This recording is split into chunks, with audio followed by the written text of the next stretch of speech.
Hello, guys. Corey here with the Padawan Unlimited podcast and YouTube channel, a Star Wars Unlimited card game channel where we talk about Star Wars Unlimited. And today we're doing a special community spotlight with one of the better, amazing Han4 red deck players that I know. Evan. Evan's here, going to join us to talk about his deck and some of the things he's changed since his last PQ win in at Red Seal Gaming at in New Jersey. And he's got numerous top eights and has done very well with this deck. And so we want to get into it with him. But Evan, tell us a little bit about how you got to this point in your Star Wars career, let's say, and what what brought you to TCGs in general. Sure thing. Yeah. So first of all, thanks so much for having me on the show, Corey. Really excited to get to talk to you. Yeah, I've been playing trading card games in one capacity or another since the Pokemon trading card game first came to the United States. So I'll date myself a little bit there. It's been a long road. Started playing Pokemon as, little kid, and then ultimately got into Magic in like high school, probably around like Shards of Alara block, if that's meaningful to anyone, and started playing more competitively around then. For a long time, just Magic, but then I've played a lot of card games since then. I've Okay. played a bunch of Hearthstone, Legends of Runeterra, now the Oh, new nice. Riftbound card game. Oh, Played a little bit of you Star have Wars got a little Destiny rift before bound. that went under. Okay.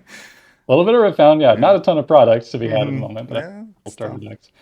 But yeah, So so all that to say, Star Wars a lot then. of a lot of card games. But yes, Star Wars is my new obsession. I just think it's a near perfect system. It's really, I can't agree more. It is isn't amazing. it great? My Hmm. quick pitch to people is the big problems with Magic, where like attacking is bad because blockers get to decide how Right. combat goes, and the stack just lets you, it disincentivizes you from And taking game resets the actions health because too. So it's like, it resets the health. Yeah, there are a lot of sort of game structures in Magic. And I love Magic, don't get me wrong, but there are game structures in place that tell you not to take action. They will mm, punish you if you are the first person to take action. In Star Wars, initiative matters, and being able to absolutely. take actions quickly is crucial. The deck that we're going to talk about today is actually very bad at that, unfortunately, and it is one of its handicaps. But in general, being able to take actions quickly is really rewarded in this game system, and I think that's wonderful. Okay, yeah, let's Um, go. It's on the screen for you guys watching the video. Have seen you can see the main deck. We'll talk about sideboard later, but it is Han Solo, Junta Lightspeed leader. So he's the pilot leader, and you're using the red base, but not the one we expect. So let's get into why you made these choices, Han 4 and a red 30-point base, and not the Tarkin Town base. Yeah, so one of the biggest reasons to play Han Solo in Red for a while, really since he came out, I think, was Tarkin Town. Like you weren't really playing it for red cards all that much. Crackshot Viewing Hmm. was, a solid one drop, and you do just need a lot of those, so it was valuable. But there were plenty of people who were playing it with either double yellow or with the 34 health, just gray base, which I think are still reasonable options. But now red in general is much better for reasons that we'll see as we get into the specific cards here. It's Sudden Ferocity. Spoiler alert. That's Okay. the the Yeah, I card that we mean really this want. we did you did real well last set. Obviously you won the PQ and you punched your ticket to Galactics. Hopefully I will see you there. But yeah, let's get into what is new in this deck from the Legends of the Force to now Secrets of Power. And one of them is not actually a Secrets of Power card. You brought this Heroic Resolve card into this deck. What is this doing for you? Yeah, so Heroic Resolve is good for a couple of reasons, I would say. One, it's what I have here in place of Aggressive Negotiations. That was a card Hmm. that I was really excited for this deck when it was first spoiled in set six, because there are frequently times when you have tons of cards in hand and it gives you a big boost. But the problem that I ran into was it can be good, but it's just a dead card early in the game. You really need to be developing your board and putting odd cost cards into play so that Han can reliably flip and get your resources back. Heroic Resolve does that. You can put that on a one drop as early as turn one. And while that isn't as good as starting double one drop in most scenarios, it is developing two odd cost cards immediately that will stick around and be seen by Han. So it's valuable for that reason. And then it also uh, does a similar thing to aggressive negotiations, where later in the game, it can just be 3 resources for Hmm. +4 damage on an attack. It's 2 actions instead of one. That is a drawback, absolutely. But it's also an odd card that you can see with C3PO. You can flip it off of Han when he's on his leader side to give a boost to a 3 resource unit. It does a lot of things that aggressive negotiations does while not being like so dead in the early game Uh, when you're just trying to develop. and it's a little It also cheaper can help too, you right? So, a little cheaper, yeah, which really matters because you can. One of the ways that this deck can get blown out is Blue Leader. mm, Blue Leader is like a huge problem card for us. We'll talk about that more later as well. And if you know that your opponent is likely to be on Blue Leader, being able to start like Cartel Turncoat plus Heroic Resolve gives you a 3/4 on turn one. hmm. It doesn't die to Blue Leader anymore. It doesn't die to Millennium Falcon either. So that's huge. Just that one boosted point of toughness can actually matter a lot. So I think Heroic Resolve, for me, is better than aggressive negotiations in enough situations that I just prefer it. So that's one of the big changes to the deck that I've made. It's just including 3 of those. All right. Um, Then obviously the big one, Sudden yeah. Ferocity, which is a new Um, card from Secrets of Power, which includes plot. And for you guys, if you don't know what plot does, it's a new keyword in the Secrets of Power set where you can put that in your resource row, the card with plot. And then when your leader flips, you then are able to play plot cards for their cost when the leader flips. So it's a kind of action condensation, compression, I should say, in a way. So yeah, tell us why this is so good in Han4 Red yeah. Aggression. Sudden Ferocity is so good in Han 4 that I have considered running a Cinta Kaz in this deck, Mm. which is a 6 cost plot card, I even have though it's seen some decks even. with that. Yeah. Yeah, because of the dream situation where you get to stack all those triggers in such a way that you deploy Han, put 2 sudden ferocity on him immediately and the ship that he's piloting, and then ready all of your resources, play Synta-Kaz, and attack immediately. Um, sudden ferocity is much better than Synta, though, in this deck, because it is odd, first of all, and you Yep. can play it on the 5 resource flip turn. In my experience, delaying until 6 is not actually worth it. I wish that it was because it's really cool, Yeah. but I think Sudden Ferocity by itself is just a huge boost for this deck, and it's so good for so many reasons. Um, one of the main reasons is this deck struggles with running out of cards in hand. Mm. Even with our 2 very strong card draw cards, which we're going to talk about more with our key cards, it is so easy to run out of things to do on a Han flip turn Mm-hmm. because you're naturally at odds with yourself, which is fitting, I guess. You want to play all of these 1 drops, but that means you're emptying your hand. And then your reward for emptying your hand is more resources, which you can't spend on anything because you've Right. emptied your You have hand. nothing in hand to spend them. Right. So yeah, Yeah, being able not to play this ideal. from your row is awesome because then now you're not It's wasting a huge. card from hand.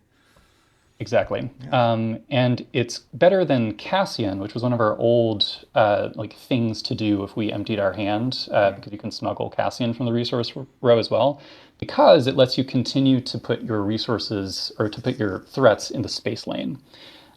We're trying to arena dodge in the stack. There's no secret about that. We only have 2 units that we consistently play on the ground in Plo Koon because he's just that good, and C3PO because he draws us cards so consistently. So Sudden Ferocity being able to go on a spaceship is huge. It's really important for us in being able to just push that little bit of extra aggression. It's also cheaper than Cassian, so we can Mm. combo it with potentially activating a heroic resolve if we got one established earlier in the game to get that additional +4 boost to an attack, or just playing 2 more 1 drops or one drop, or even just activating a the like draw the Mining Guild TIE Fighter to Mm. draw a card. Like there are other things that we can do with those extra resources sometimes.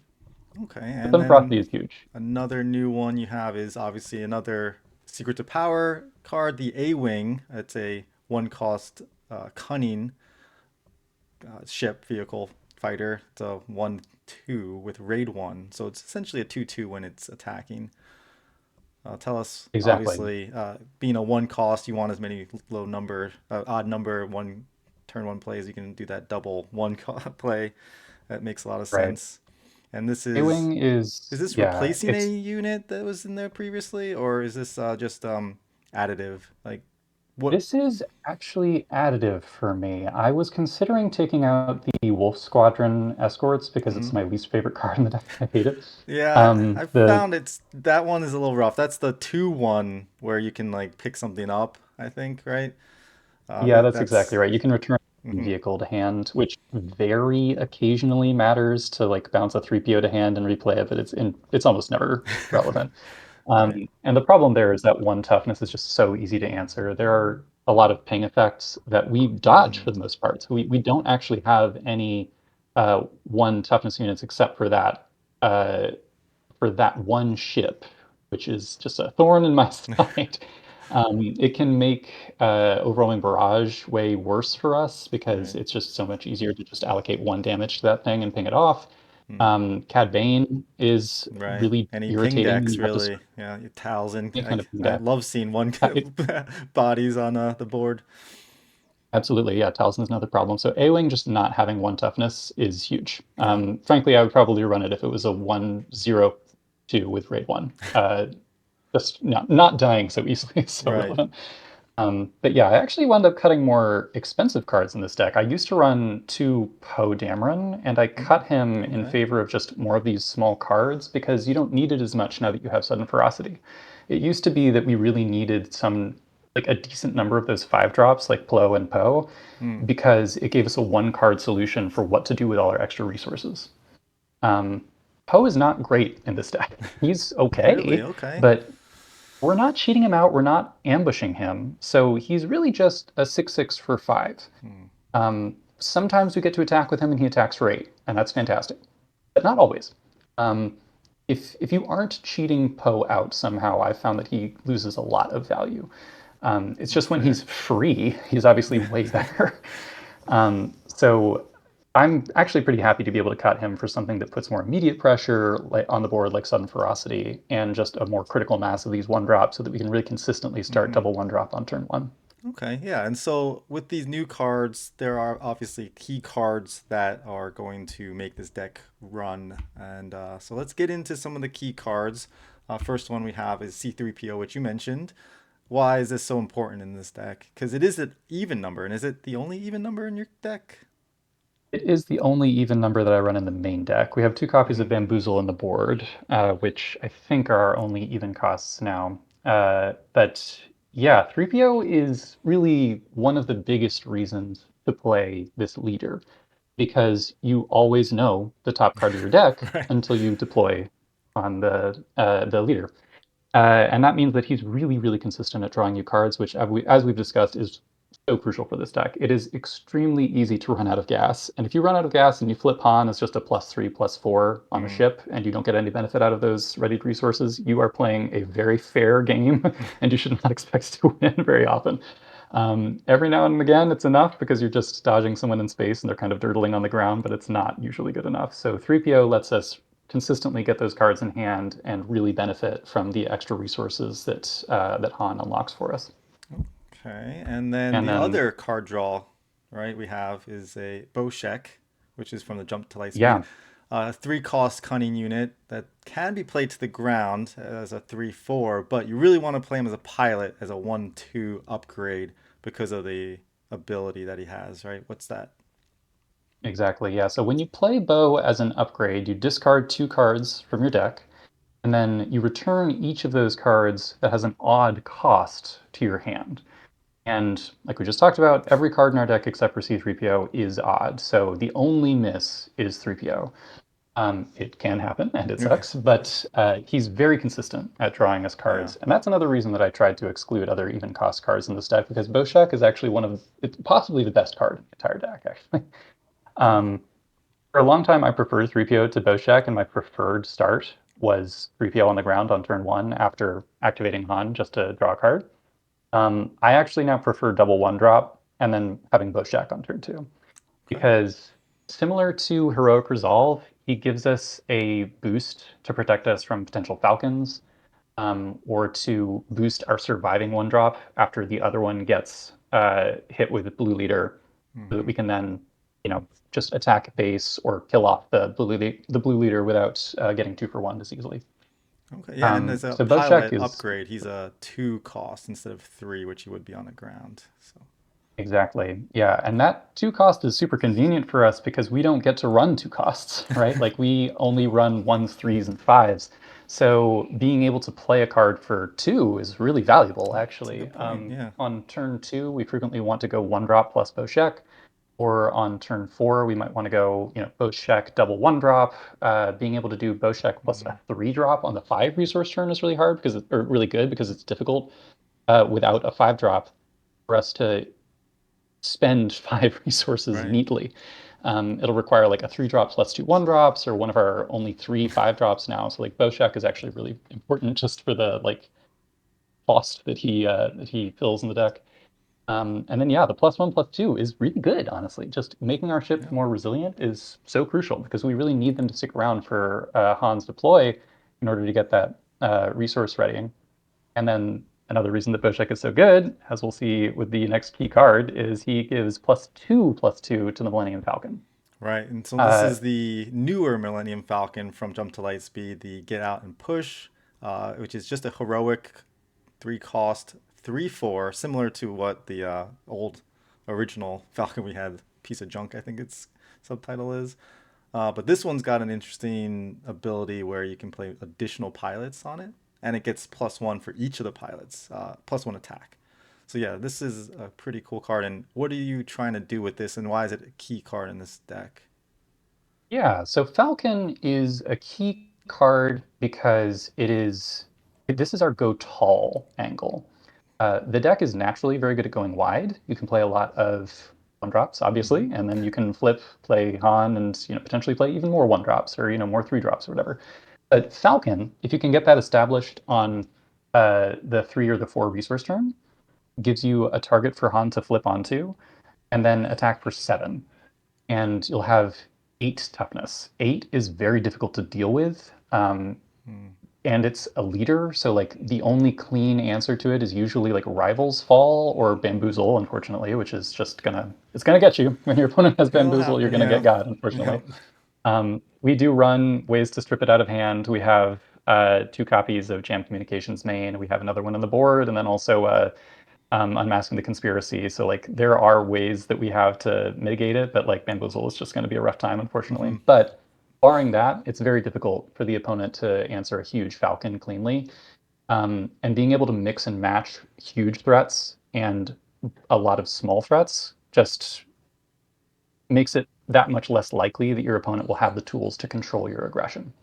Okay, and then And so you Boshek is really good here because you can put it on the Falcon and then also put your right, yeah. pilot leader onto the Cool. Falcon.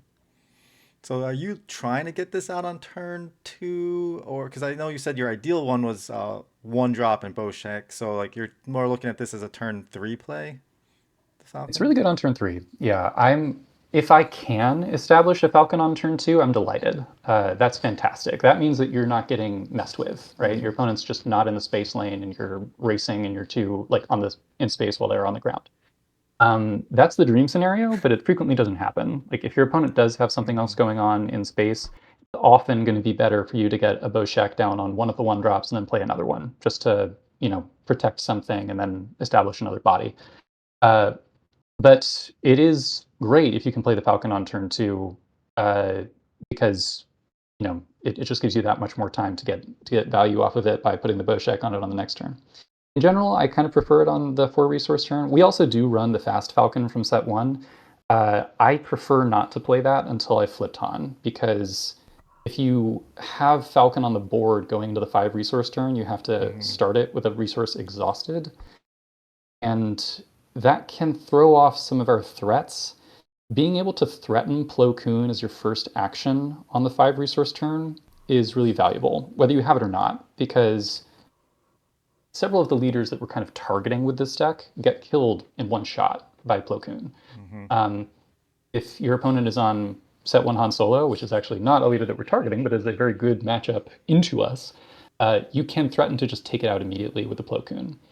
Um, so that's really, really valuable. Sabe, when she flips on the 5 resource turn, is also only 6 toughness and gets taken out by Plo. Han 2, which is an extremely popular leader, also taken out by Plo Koon. So we prefer not to start with Fast Falcon earlier than the 5 resource turn, at which point it's a fantastic card. But this Falcon, Mm. get out and push, we're really happy to get it down basically as early as we can, um, just so that we have that option to go tall instead of wide. Yeah, no, I totally agree with the Fast Falcon. Like, it seems like it's such a great card to get out, so you can just start hitting base immediately. But losing that resource because you don't want to like bring it back to hand and have to put it out again for full cost, feels Yep, really bad because you're like, oh no, I needed that extra resource. Now I'm behind, and yeah, it does kind of mess up the math a bit.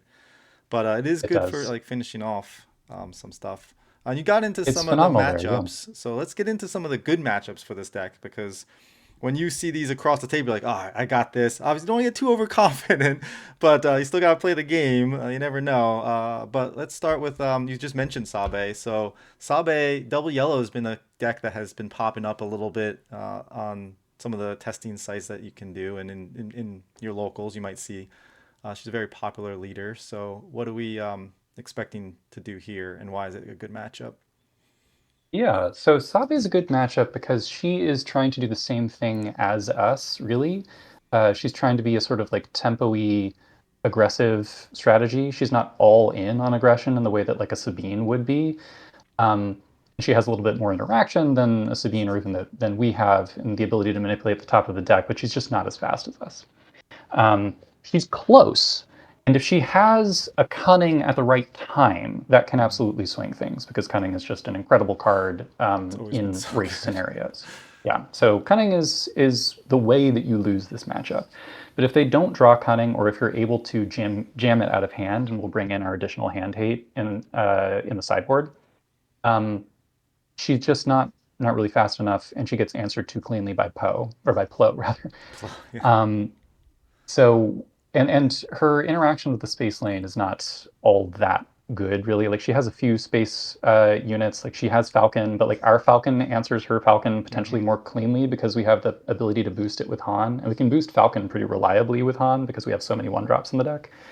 Um, so I've found that the matchup is good. But yeah, Cunning is a real card, and Bamboozle is also a real card. So like she Right. definitely has outs to the deck. It's not a gimme by any means. I just think that we are favored here. Okay. And then another one we have is Yoda Red. 'Cause Yoda, the Yoda decks, I've seen a bunch of them coming up recently, and they're pretty scary. So, what makes this a matchup that you don't mind seeing? Yeah, Yoda is it is a potentially scary leader. In my experience, though, they have a lot of 1-for-1 removal that does not line up very well with us. They're frequently spending their whole turn removing a single unit, and when your units are, 1 resource 2/2s, it's not the end of the world. Um, and again, like just like Sabe, this is not a gimme. This deck doesn't really have a ton of like total gimme matchups, but it also doesn't have a lot of like you're totally getting smoked matchups. And Boozle's notwithstanding. Yoda doesn't deploy until 7, which is a long time. There is Hmm. no ramp in the deck because they're blue-red, so it's coming down on the 7 resource turn naturally. So it's just very difficult for them to get their leader down and really start utilizing the restore that it has and the removal that it has. So that's a big advantage for us. And really, their best interaction with us is like Space Lane Sentinels and the style of Concord Dawn Interceptor. Uh, Concord Dawn Interceptor, incidentally, another reason that Heroic Resolve is so good in the deck, because if you can put Heroic Resolve on a 1-drop like a Cartel Turncoat, and then Yeah, activate Han and hit your, you're just free taking it right resource out. card off the top, you just take it out and you don't even die back. So that's, another reason that that card is pretty effective. Um, Yoda just doesn't really have the best tools to deal with this. The scare card for them, though, is Ray, because if they can get a Yeah. Ray early and start chaining draws into it, or they just, ping 2 damage to your board repeatedly, that's a real issue for us. We do have a decent number of 3 health units rather than 2 health units, and in this matchup, we significantly prefer them. Republic Y-Wing is better than Crackshot V-Wing in this matchup Mm, because it won't get pinged with Ray yeah. immediately. Right. Um, but it is still a problem. So there are definitely ways that Yoda can combat us, but without that, it's just difficult for them to contend with how much advantage that we get. And also remember, Yoda comes down on the 7 resource turn. We come down on 5, and then we Significant untap difference. and have a whole other turn when we've spilled a huge amount onto the board to just really shove that advantage further into their base. Okay. If they don't have a bombing run at that point, it's almost certainly curtains. Have you? This is the restore because this does offer a lot of restore in the deck. Does that become a problem, or have you found that The it's not restore an issue? can be a problem. Yes, that's the way that they win really is by establishing restore and array. So, like I said, Mm-hmm. it's not a gimme by any means, but we do have at least some ways to combat that as well.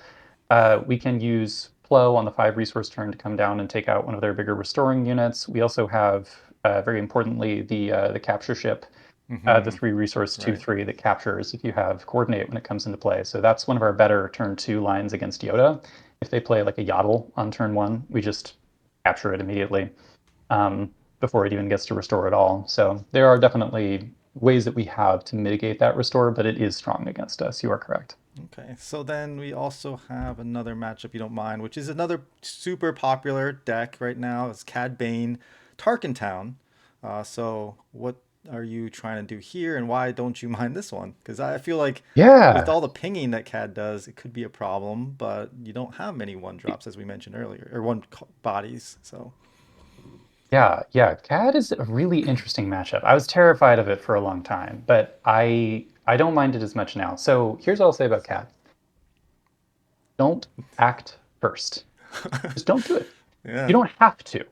Because a lot of decks will say like, "Oh, I have to like pass, but then CAD can just claim, and then it's going to be better for them anyways." No, no, no. We don't care about that. We get 10 resources on the 5 resource turn. So if we both do nothing on turn 1, we're going Mm-hmm. to come out so far ahead. We're going to out resource them substantially in the mid game. So if they don't put the pressure on us and they have a 25 health base and we have a 30 health base, they are they are not going to benefit from that exchange. So you don't have to act first. If they choose to claim, we're extremely happy with that after you pass. Or if they pass because they have the initiative, just claim. I will claim every time. If they are the weenie version of CAD that runs a lot of one drops and they lead a one drop and then just see what you do, I will sometimes still just pass and see if they will claim with a one drop. But in that scenario, it is sometimes okay to say, all right, whatever, I'll just give you a Republic Y Wing. And Mm-hmm. then if you have another one drop to ping it and Tarkin Town it, like, congratulations, you've killed a Y Wing. I'm Right. going to play a Cartel Turncoat now. I mean, Like, I don't necessarily okay, mind seeing Tarkin Town go off on a one drop. Like that's exactly. that's fine. Go It's for it. really, it's not the end of the world. If it's cartel turncoat that they're hitting, that's not great. So hmm like the sort of dream double turncoat start is not actually that good into Cad Bane, but it doesn't really matter because we just, don't let them do that to Right. us. And then if they're not using Tarkin Town to kill a relevant like board contesting card in the early game, the fact that they're taking a 25-point hit to their base is just so punishing.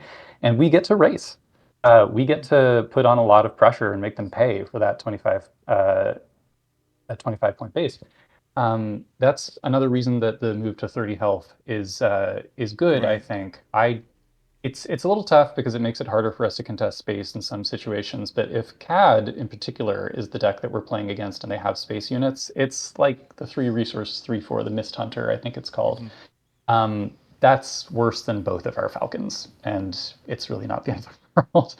Okay. We have so many one drops that like as soon as Tarkentown's out of the way, we just like spam one drops and any ping that they give us, we just put it on like an A wing or a Y wing or something that doesn't even die, and then the Right. You damage can is just spread it not the end of around the because you have world. so many units at that point.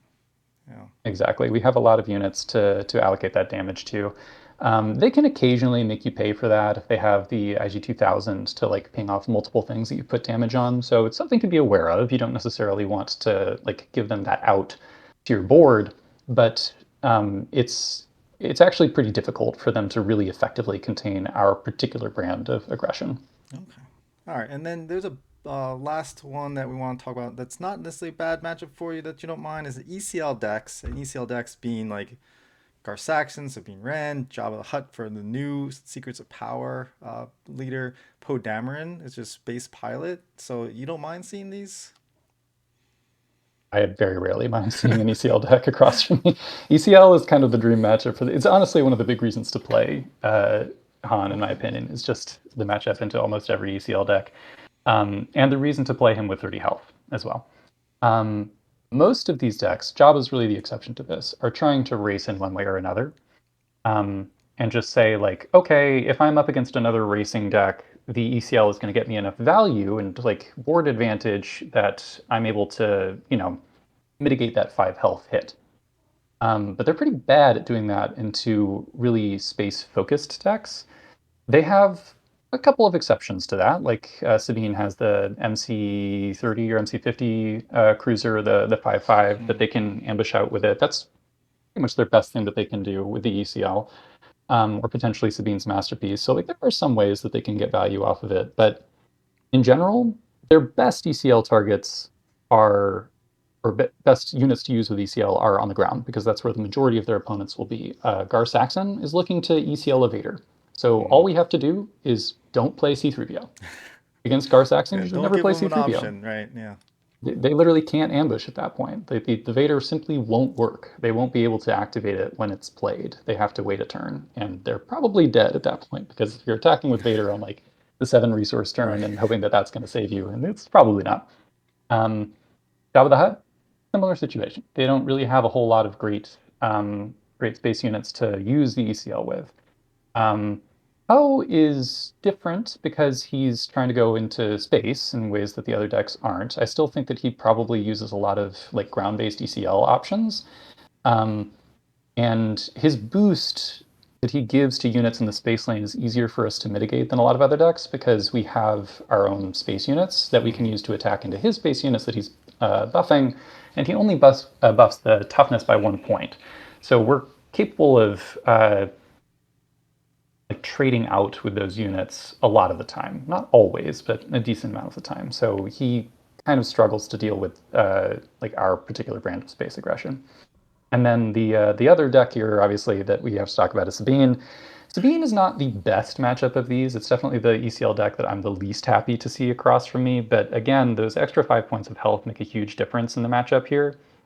We have Plo as a way to take out Sabine on the turn after she's deployed, which is not the best time to take her out, but it is still, still valuable. Hmm. Um, if she hasn't been equipped with anything better than a Yoda's lightsaber, we still just take her out cleanly and survive with Plo. So Plo is a really valuable card against Sabine in particular.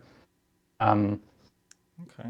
but they just can't use their best options against us. Like they can't really ambush us with Poe. They can't ambush us with Wrecker. So we take away a lot of their best ECL lines. Yeah, I've definitely not played enough of these matchups to like know exactly the different lines. Meaning, like if they do this, I'm gonna do this or pivot to that. But with all of these matchups, they're obviously not gimmies, like you had said. And knowing the different decks and knowing understanding what the other decks are trying to do is so important. And so yeah, definitely practice, practice, practice for sure. But there are bad matchups too. There's always going to be bad matchups for any deck. There's this rock paper scissors aspect. So getting into some bad matchups that you don't want to see, especially in PQ season coming up. But starting off with Data Vault being so prevalent right now, there are a few Data Vault decks that are really good and they've gotten better with Secrets of Power, mainly Anakin. I would say has been very, very strong and had a very amazing showing in the Beatle, which is the Boston Network Invitational in Atlanta. So how do we deal with this, and what are we trying to do to overcome these matchups? Because there is a specific card that you mentioned for the villain side, which is really bad for you, and that would be Overwhelming Barrage. But yeah, let's get into what we can try to do to maybe come out on top with these bad matchups. Yeah, yeah. So the first thing that you should try to do here is not play them, because if you can just Fade, fade, dodge them, then fade. it's not a problem. Yeah. That's how I won the PQ with Han. I'll be completely honest with you. You It is in a faded lot of all of the ways, bad matchups. yeah, it's a deck that you're just trying to kind of high roll your matchups with, Hmm. if we're being completely honest. But You're right. There are some ways that we can mitigate these bad matchups. So And I let's mean, let's there's talk a about it. skill So level to them too. Like I would say, like at your skill level and a bad Anakin player, they're not going to win. They're not going to win. I don't think. They You still need to be able to pilot these decks properly. And so, yeah, tell me what your thought process is when you are having to deal with these. yeah, absolutely. So with Boba and Kira, let's start there. So yeah, one of the biggest problems for this deck is Overwhelming Barrage. Back when that card was more popular, it was a real issue. We do have Jam Communications in the main deck, and then we have an additional copy plus the Unmask the Conspiracy in the board. So we absolutely bring those in, and being able to play those the turn before the Hmm. Overwhelming Barrage comes out is super crucial.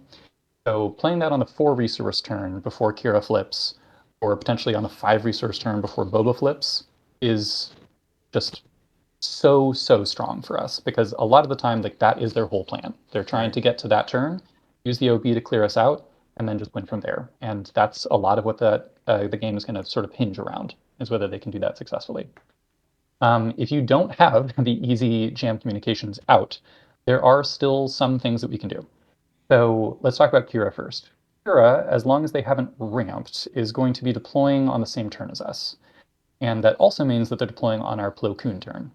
So if Hmm. they play Kira before we spend our resources to Plo, then we can just Plo their Kira as soon as it flips and take it out before they have the opportunity to use OB on it. Um, that comes up more often than you might think because we're so good at producing large amounts of units. So Right. we have the ability to action churn, right? We can Well, say, all because right, it is important you to have those units with Plo Koon because his abilities get to raid 3 with coordinate active, right? So you need to have at least 2 units on board before he gets that 6 power total, right? exactly. Exactly. Yes. So we're assuming that the worst case scenario has not happened and Kira hasn't controlled us so successfully that we don't have units in play. If we're at that stage, Yeah, it's, probably. maybe it's time to go to game two. But yeah, assuming that we do have some number of units out on the flip turn, there's a decent chance that we have as many or more units than Kira does. So we're capable of, attacking out with them a little bit and hopefully getting the Kira to deploy before Hmm. we've used Plo, or before we've, exhausted resources and taken Plo offline. You need to be extremely aware of that threat of activation that they have with the ability to deploy. Because as soon as they deploy Kira, it's too late. If you only have 4 resources now, you can deploy Han and ready, but they're going to be able to OB as their next action. Right. That's So why that's that that's the Fast problem. Falcon is such a pain in the butt if you play him before the flip. Exactly. Yeah, Fast Falcon's a huge liability if you play it earlier than the 5 resource turn against Kira, but it is, I will say, a really good tool against Kira on the flip turn. So Exactly. if you, and that's another way that we have to play around it. If you can get them to use the Kira after you've maybe spent 1 or 2 resources, you've taken Plo Koon offline, and then they play Kira, Kira by itself isn't going to kill anything unless they're playing red Kira, but we're talking about Data Vault Kira, so we don't care Hmm. about Top of the Summit here. So when they play the Kira, they're going to weaken your stuff, but then you can respond to that by deploying Han and making one of your units bigger, which is going to make it harder for them to use the OB to clear our entire board. Right. Um, so that's one thing that we can do just sort of by itself with Han is just make sure that we don't deploy before the Kira flip comes out. And then we also, after the flip comes out, or potentially even after the OB comes out, if we haven't used all of our resources, we can deploy the Fast Falcon and have another unit, another threat that's alive even after all of their controlling comes through. So like there are tools that we have to get around this. The problem is there's still a 33 health base. So even if we do manage to get some amount of aggression through all of this, these are just mitigation tactics. It's really hard to maintain enough board presence after all of this to still push all of the Hmm. threat that you need, all of the to threaten all of the damage that you need to take them from 33 to 0. So Kira's tough for those reasons. There are ways around it, but she's tough. Boba Fett gets Yeah. to do a lot of the same things as Kira. He still gets to ramp, he still gets to play OB, but he also has a lot of units in space. Yeah. And so we're both racing in space. And We they're can big sort of throw units the too. damage. With So fairly big units, yeah, we can throw some of the damage into our base and just say, whatever, I'm going to sort of, race faster than you, and you only got 3 health on me instead of 8 before. Previously with Tarkentown, geez Louise, this was just a it's rough. dreadful matchup, really, really atrocious. Now it's a little bit better, but it's still rough. Your best bet against Boba Fett is to be the control, actually. Um, you need to stop them from having a good flip turn because their flip turn's better than ours, frankly, or it's better, relative to what we do in this matchup. Right. Um, Against you if specifically, because he just kills a lot of against us, stuff, right? So he it comes kills a out lot of and stuff. Yeah, they don't even necessarily need OB. They don't even necessarily need Topple the Summit, but they do have both of those cards. yeah, So they get to just really pick us apart if they get a good deploy. Top of the Summit with Boba Fett is just appallingly good against us because they can just ping like 1, 2, 3, 4, all of your things, and then they don't have more than 4 toughness. Like they're just all going to die to Top of the Summit. It's bad. And then even if they don't, even if you have one thing that survives because you put your leader on it, they just attack it with the Boba Fett. So like nothing's living. You can't let that happen. Your best bet is to just kill all of their space units. Normally we don't want to do that. Normally we're pretty happy to race and just send our stuff into the base, not against Boba Fett. Kill everything you see on site as much as possible. Um, we do still have ways to generate a fair amount of units on the Han flip turn so that we can get those resources. Because remember, as much as when we have to do this, when we have to trade our units into the enemies, we're not getting the 5 resources readied as consistently because we're taking units off our own board. So that's pretty bad for us, but it's worth it against Boba Fett, absolutely, to just prevent them from totally hosing us right. with their own deploy. Yeah, it's so So annoying the if you can shut them pings, off, like all those, because he's got so many different indirect damage pings that come off, and so that mental like thought process of having to decide where does that damage go can be exhausting also, and that's I've lost games because of I've against Boba specifically. It's like where am I putting this damage? I don't know. Like what's right now, and so you get so yeah. fatigued by the time the games are over. It's hard. It is genuinely very difficult to make sure that you're because a single point in this place can be huge now that we have Topple the Summit in the picture, right? Hmm. And with OB as well, like just those little bits of math can really add up. Um, it's a difficult proposition, honestly. It's so interesting to me that Boba Fett is so good because I'm one of those card gamers who sees a card that gives your opponent options, and I think this is terrible. They're always going to pick the worst thing for me, Right. obviously. But Boba Fett just puts out so much damage that it kind of doesn't matter. Like if you put it all on the base, Boba's fine with that. They can be the aggro. And if you put it on your units, well, guess what? Overwhelming Barrage is coming for you. Top of the Summit is coming for you. Just regular Boba Yeah. deploy is coming for you. Even They're going to make you what's pay. the other one? Planetary Bombardment too. That one's Planetary just Bombardment, absolutely. killer. Yeah, just really overloads your capacity to Yeah. sustain that damage. So Boba Fett's really tough. It's a difficult matchup for us. Okay. We do have some main deck tools that are actually really effective against Boba Fett. We have Mandalorian, or no, is that what it is? I think what this card is called. The Disabling Fang Party, Right. Disabling Fang Fighter. Yeah, that That's just a way to kills just take the out Boba upgrade. immediately. Hmm. It's good, but they don't actually need the upgrade. They need the deploy, and we can't Hmm. stop that. So the Fang Fighter is fine, but it's not solving every problem that we have by any means. We can strip the overwhelming barrage out of hand with jam communications, but we can't take care of the top of the summit and the resource row. So it's a tough matchup. Yeah. Um, Anakin is actually, I think, the worst of these, It unfortunately. sounded bad Um, before. Now we're getting worse. Okay. So what is yes. so like we've seen this deck a bunch, and we actually did a podcast with Pasquale, who is one of the guys that kind of came up with this deck and brought it and showed up big at the Boston Network Invitational with it. Kind of described it a little bit and what it's trying to do. So what are you trying to do to withstand it and be able to get that 33 points of health? Yeah. So let's talk about why it's a challenge first. The reason it's a challenge is because they can contest what we are doing in space while simultaneously presenting threats on the ground. And those threats on the ground add up. They Hmm. put enough pressure on our base while controlling our aggression that it becomes very difficult for us to outrace them. And then they also punish us for racing them by deploying an Anakin that is boosted by all of the damage that we have dealt to their base and just closes out the game Mm-hmm. faster than we frequently can. The specific problem cards for us are Jedi Starfighter, which is the single worst card to see on turn one because it's a 1/4 that with Anakin is a 3/4.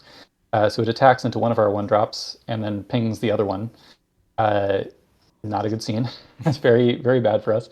And then on turn two, they also have Blue Leader, which can ambush into our one drops and stay alive for Right. the most part. If they don't have uh, the Starfighter on turn one, and we're hoping that they do not, our best start against them is probably Cartel Turncoat plus Heroic Resolve because it prevents them from using Blue Leader against us. If they play Blue Leader, it dies on the ambush, which means they can't use Anakin Combat. So that is the best case scenario for us if we have those. They take our C3PO offline because if we play 3PO on turn one, we always lose initiative because we have to use Han first in order to see Mm, what the card is on top of our deck. They just start Mina Bonteri and then they use uh, Anakin to buff it and kill the oh, 3PO before yeah. we can actually get card advantage. So if you are, this is the desperation tip against Anakin, if you are in a position where you have to start 3PO, if you have initiative, just blind play him and name one and just hope that you hit. Okay. Because then you'll be able to Just attack with that's what Han him. does, right? Yeah, Gamble. You gotta gamble a little bit, play, live on sometimes the you got to edge. gamble. This version of the deck is extremely high density one drops. So you Right. can name one and be a little under 50% to hit, which is worth it because we'll guarantee the ability to attack with Hmm. him on turn two, knowing what we're going to draw. So we kind of get a card and a half off of him before he dies to their 2/4 that they played on And turn you one. want that one drop for the next turn as well, right? So it's Yeah, like you might as well absolutely. name the card's value that you're gonna want to see coming into your hand anyway. Yeah. The thing to do against Anakin is to just try and swarm as much as you possibly can. We have to go very wide. He's good at answering threats individually very effectively with cards Hmm. like Blue Leader, with cards like the Jedi Starfighter. It's a little bit harder for him to answer wide threats. He doesn't get access to the types of tools that Boba Fett and Kira have, where they have either Topple the Summit or Overwhelming Barrage. Um, the bigger problem is that he's just applying pressure much faster than they Hmm. are. So if we can go wide, do it. Push as much damage to the base as you can, although be mindful of those 5-point breakpoints where you give Anakin additional power and be very aware of the fact that he's attacking immediately when he comes down because they're going to deploy him with the Kaz. And then as soon as they claim initiative after that, which is probably going to be their next action, they're going to swing into your base again and kill you.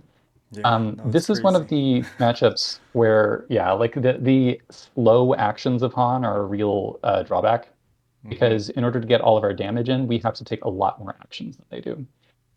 So they're able to claim on that 6 resource turn when Anakin comes down way before we can. So we're never going to get the last points of damage in on the 7 resource turn. Um, Killing on turn 6 is really hard because of all the control that they do. So this is just it. Frankly, it's a really really rough matchup. Okay, well, there is another one that we don't want to see, and that is Han 1, the yellow cunning heroism Han, 6 cost for 6, where he can kind of ramp a little bit with the green base specifically, because he's pretty good with red, yellow, and blue. Even I've seen like all the colors work with with Han. So what are we gonna do with this matchup? Yeah, this I've got a lot more hope to offer you in the Han matchup than I do in Okay. the Anakin matchup. Han is interesting because on the one hand, it's a total nightmare because they Mm, get to play Millennium Falcon and Blue Leader on turn one, which is very bad. But there's a lot more counterplay because, Millennium like Falcon us, and Blue they Leader. take 2 actions on turn one. Hmm. So that gives us a little bit more room to maneuver. We're not locked into certain patterns in the same way that we are in other matchups, and it can actually make that dance very interesting. So let's talk about them starting with initiative. If they start with initiative, it's really tough because they first action use Han. Now they're threatening Hmm. either Falcon or Blue Leader. In this situation, so if your opponent has initiative, your best start might actually be 3PO because it's much harder for them to just kill 3PO on turn one. So we can get that down and start accruing advantage in cards, which is actually one of Han's potential weaknesses, as just not having enough cards in hand. So that's one thing that we can do. We can just say, all right, cool. You're going to threaten the space lane with the 3 resources on turn 1. I'm not actually going to give you that right away. I'm going to say we're going to ground. Um, if they don't have initiative, though, then you're going to get to do 2 things before they can even blue leader you. Hmm. So we can do the same thing that we do against Anakin and start Cartel Turncoat plus Heroic Resolve, which means that they no longer get to kill us with a blue leader. Now that's 2 cards in hand instead of 1. So it's a slim line because you're just less reliable than them having just the blue leader. But it is something that we can potentially do to mitigate that danger of the turn 1 just like blowout. Hmm. Um, we can also potentially start double 1-drop and just hope that they're not on one of these lines. If they are, it's not always the end of the world. It's strong against us, but we do still have ways to mitigate it. Let's say that they go blue leader into one of our 1-drops on turn 1. Okay, not great, but on turn 2, one of our best lines is still just putting Boshek on either of those 1-drops, and now the blue leader's not killing it anymore. We Hmm. can either attack into the blue leader or just say, you know what, I don't care about that blue leader anymore. I'm just going to go to base. And then if they have additional space threats at that point, it can become difficult. But they don't always. Like sometimes they just have one of these space threats in their hand because they're not as dense in space as we are. So it's a really interesting sort of like push and pull in this matchup because we're both capable of presenting a substantial amount of aggression and of a lot of resource ramp. Um, but we also have a lot of counterplay against each other's tools. Hmm. In general, I think that the Falcon and the Blue Leader do make this a sort of negative matchup, but it's not as skewed as Anakin is by any means. We also, if they don't ramp, if they don't have resupply specifically, we can Plo Koon into their Han before it attacks when they deploy it on the 5 resource turn. Because they use Han to go to 6 resources, they deploy Han. They're almost always hoping to get to 7 so that they can play a Kelleran Beck or a Ewing reinforcement, and then we just Plo it before they actually get to attack and get up to that 7th resource. So that's a really strong line to be able to take against the Han, and you should always keep it up if at all possible. It's easier to do that against Han than it is to sort of do the like flow line that we were discussing against Kira because they take more actions and telegraph it really clearly. It takes 3 total actions. We need to interrupt it on the second, right? They have to take Right. 1 action to put a resource into play, another action to play the Han, and then we have to kill it before they take the 3rd action to attack. We have opportunity, we have time in which to spend resources, deploy Han, and ready them so that we then get the flow back online. Um, Sometimes it's worth it to do something like that uh, and not get all of our resources that we would like to like get value out of, just to make sure that we have the ability to plow down the Han before Right. he attacks us. Now, a lot of times I've seen Han ramp on turn 1 and play resupply, and like, oh no, this is not great either. Uh, what do we do if they're even further ahead at that point? Yeah, if they're on the resupply angle, it's tough because it means we can no longer interrupt the Han with Plo.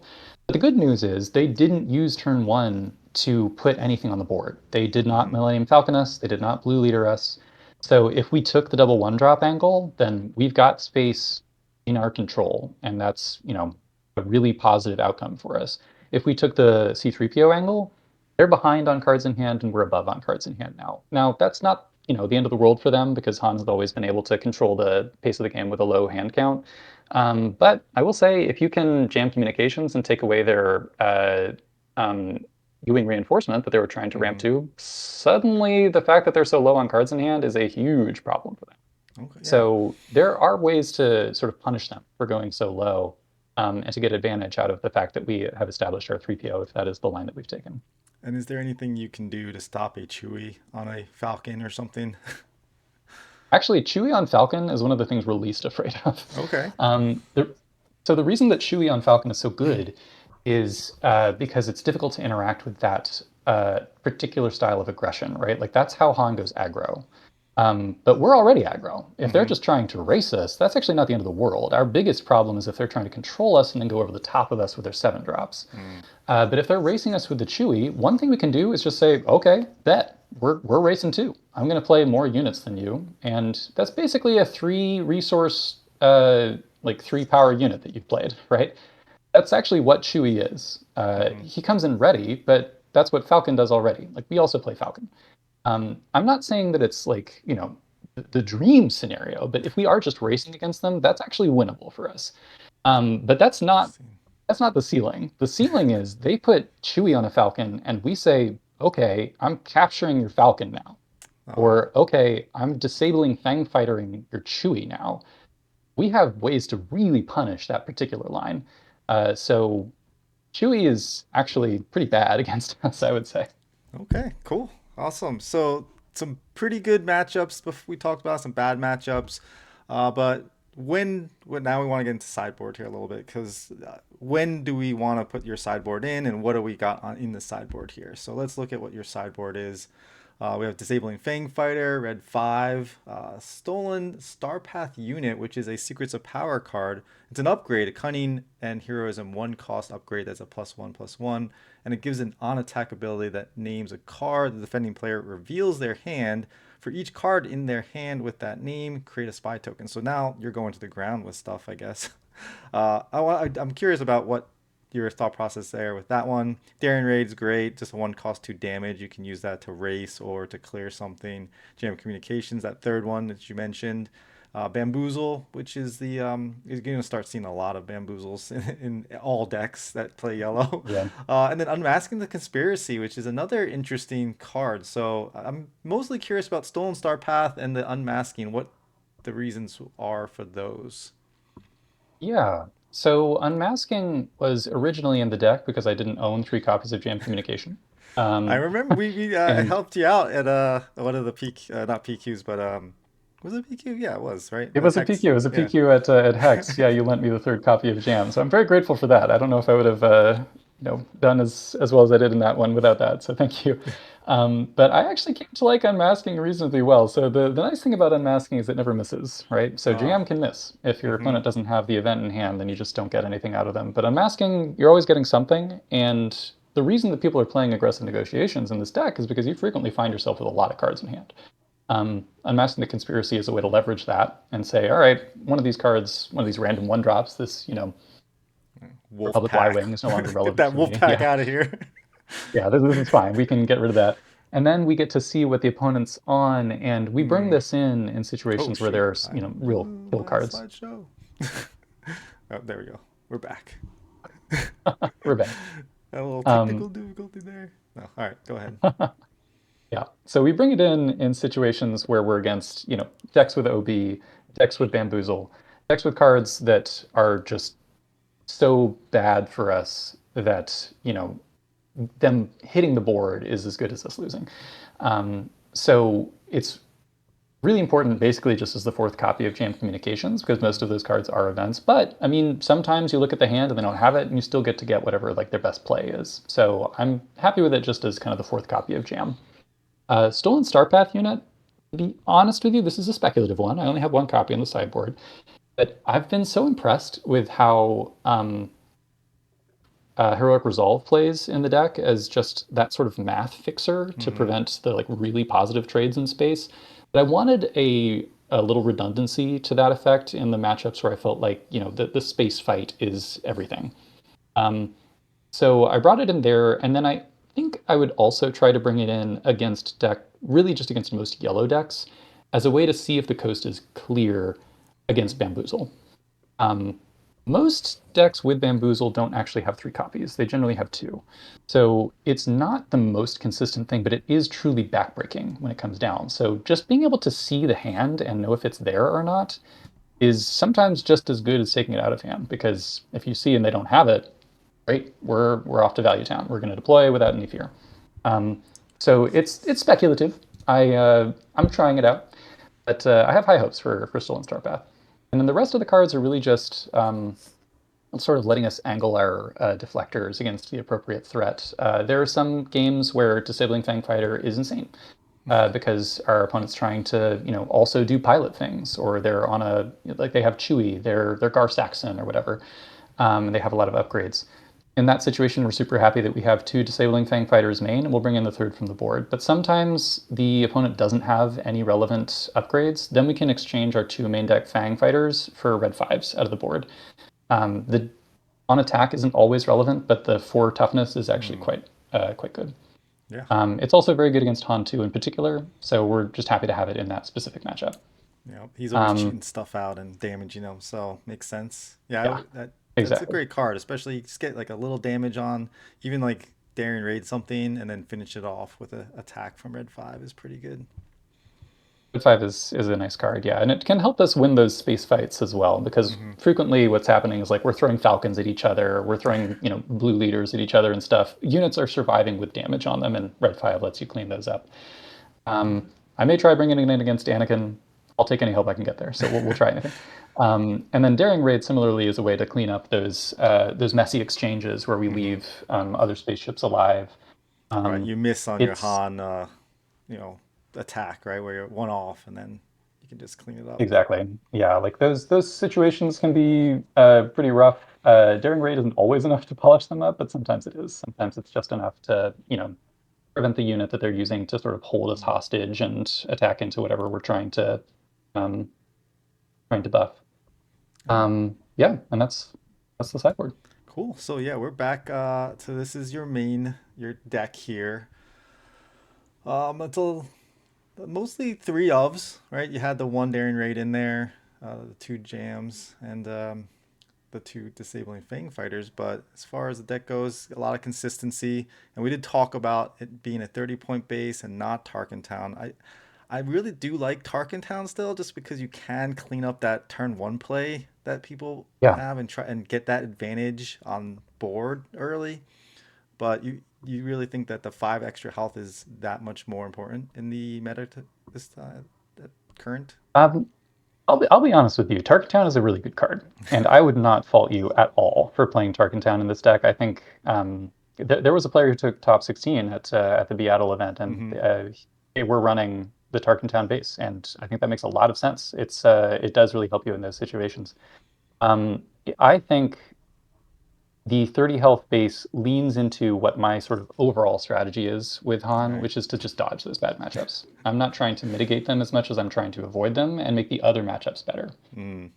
I think that the 30 health base actually really helps you there because if our main strategy is to just dodge people on the ground and race, 5 points of damage is often more important than that Tarkin Town. Um, we're really happiest when our opponent's trying to do some kind of like ECL shenanigan and we just blank them and then also have 5 health on top of that. It makes those matchups really solid for us. Well, Evan, thank you so much for joining us and talking about your deck, especially before the PQ season starts. This is the one you are currently running. Obviously, things could change in the future. Who knows? But I'm really excited to see how this goes for you and the PQs you got in the future. But are you? So, what are you doing PQ wise? Do you have any coming up?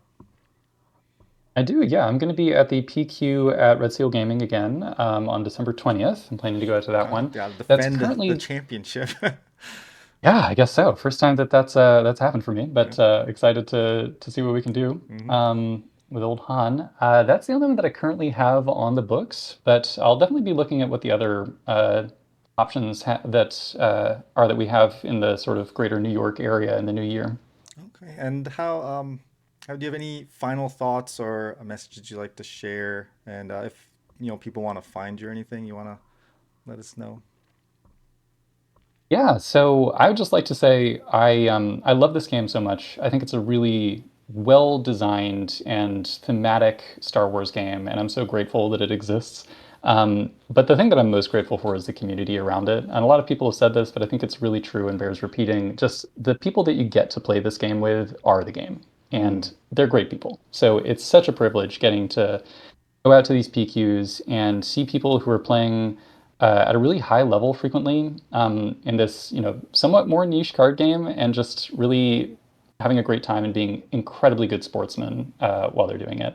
I want to give a particular shout out to Alex Blandon, who I got to play in the finals of the PQ. Just such a lovely guy, and in an event where there's a fair amount of, pressure, and you really want to perform well, just being able to sort of have banter and have a really lovely like gaming experience with someone is, I think, representative of everything that a card game should be. And I'm so grateful that our game is like that. Yeah, the community that has been built through this game has been amazing. I can't disagree with anything you said there, and I completely are on board with that as well. It's just I'm making content for this game because of how much I love it and the community itself, and it's been a pleasure meeting you and getting to play with you and learning about the things that you do. I think we've played a couple times. I know I played. We did a palp mirror early on in our Yes, SWU careers.